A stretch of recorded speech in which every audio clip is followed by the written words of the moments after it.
A number of years back, a television advert asked different celebrities to describe Christmas in 3 words. One replied, the Queen's speech. Another, peace on earth.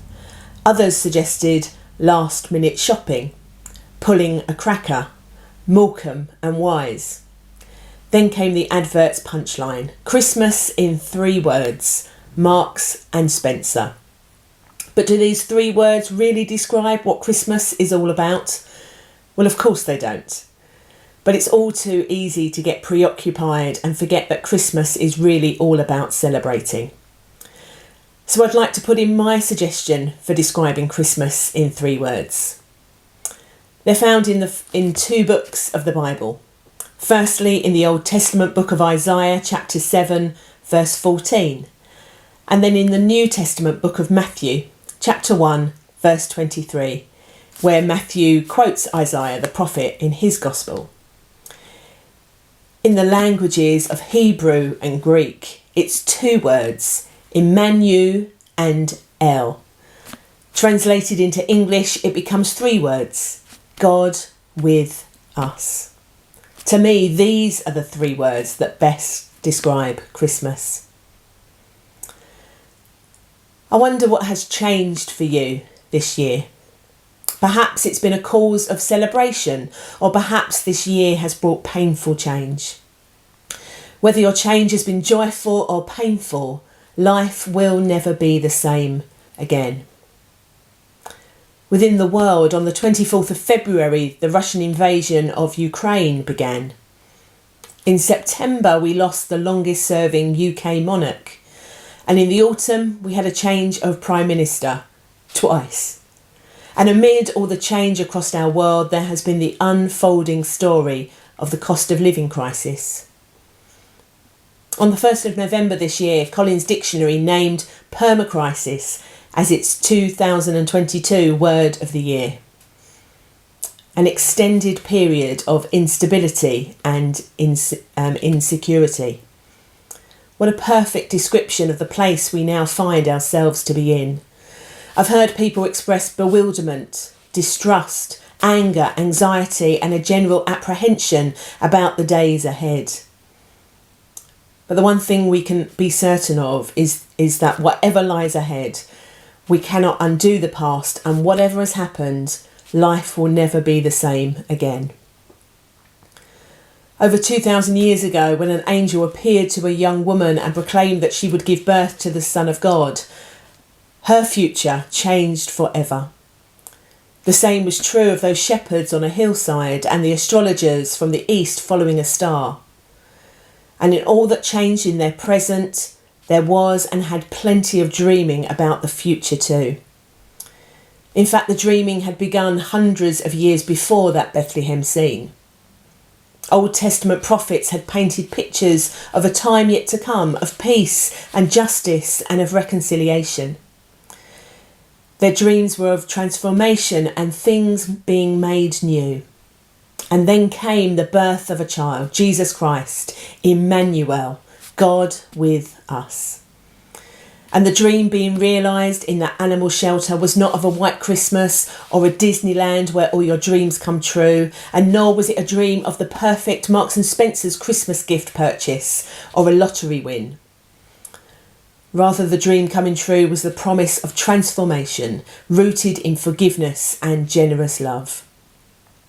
The Word of God, the baby at Bethlehem, became flesh, tangible, visible, intimate. Flesh that changes the world, changes every person who hears and responds to the message he brings. In these coming days, people will be celebrating and bringing joy. Others will be causing trouble. The world does not stop because it is Christmas. Our permacrisis does not cease because it is Christmas. God came into the reality of this world to change it, not to give us an escape from it. God's love expressed in the word of Jesus is for the reality of a harsh world of oppression, of cruelty, of injustice and suffering. And because of Jesus Christ, the Son of God, born in an animal shelter, life will never be the same again, and the future is full of hope. Mary, the mother of Jesus, knew that. Just like those shepherds on the hillside, Mary had seen the angel and heard the words of promise. And even when pain and tears and suffering came, Mary held fast. Luke, in his Gospel, tells us that Mary treasured the words of the shepherds and meditated upon them in her heart. For surely only a God who loves us would go to the trouble of coming among us, sharing our joys and sorrows, living and dying as we do. 20th century scientist J. Robert Oppenheimer once said, "The best way to send an idea is to wrap it up in a person." The word for all of that is incarnation, meaning in the flesh. Jesus was the incarnation of God. Jesus was the way that God sent his idea to humanity. There was and is no better way. Just like the little girl who said some people couldn't hear God's inside whisper, so he sent Jesus to tell them out loud. In the humanity of Jesus, God was truly speaking our language. The Gospel of John says that the Word became flesh and dwelt among us. The Word, that living expression of God, tells out loud his truth and sees to it that we are all in touch with the power and glory at the heart of creation, himself. The story is told of a small voice which penetrated the stillness of the night from the bedroom across the hall. "Daddy, I'm scared." The father responded, "Don't be afraid, I'm right across the hall." After a very brief pause, the little voice spoke again, "I'm still scared." The father thought and again responded, "You don't need to be afraid. God is with you. God loves you."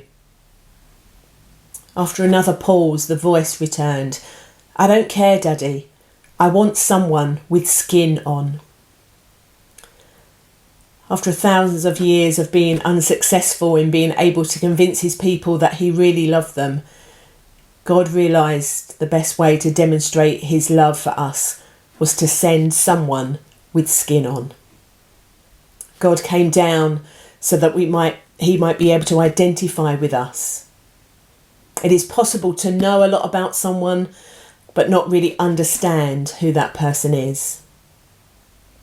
God knows everything about us, even the number of hairs on our heads.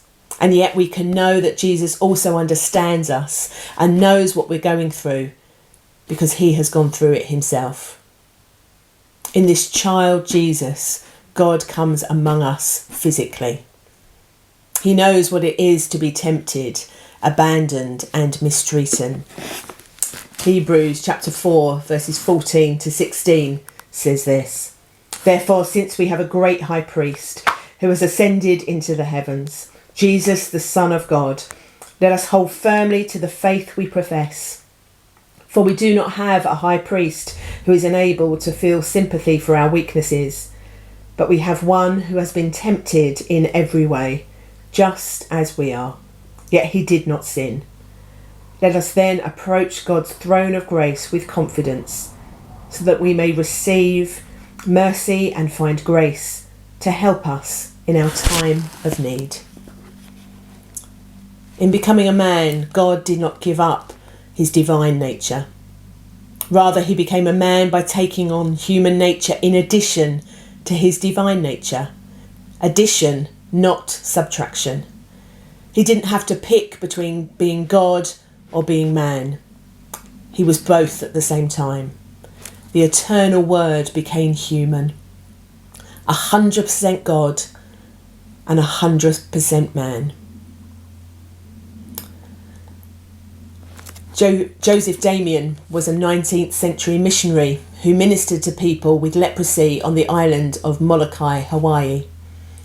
Those suffering grew to love him and revered the sacrificial life he lived out before them. One morning before Damien was to lead daily worship, he was pouring some hot water into a cup when some of the water fell onto his bare feet. It took him a moment to realise he had not felt any sensation. Gripped by sudden fear of what this could mean, he poured some more hot water onto the same spot. No feeling whatsoever. Damien immediately knew what had happened. As he walked tearfully to deliver his sermon, no one at first noticed the difference in his opening line. He normally began every sermon with, "My fellow believers." But that morning he began with, "My fellow lepers." In a greater measure, Jesus came into this world knowing what it would cost him. When he was brutally crucified on a Roman cross, it looked as if a dark nightmare had killed that dream of hope proclaimed by the angels to ordinary shepherds on the hillside. Yet 3 days after, he rose to life again and revealed God's love as stronger than death itself. Truly, life will never be the same again. Nothing can undo the resurrection. Life has changed forever. Before Jesus died, he looked ahead to the time when he would come again. And when he comes again, he will finish what he started. The dark shadows of horror in our world will one day be overcome by the light of Jesus Christ. It was his way of telling his disciples days before he died, and his way of telling us, no matter how tough, how awful things are, God is still at work. He is still with us, and he will one day complete that work.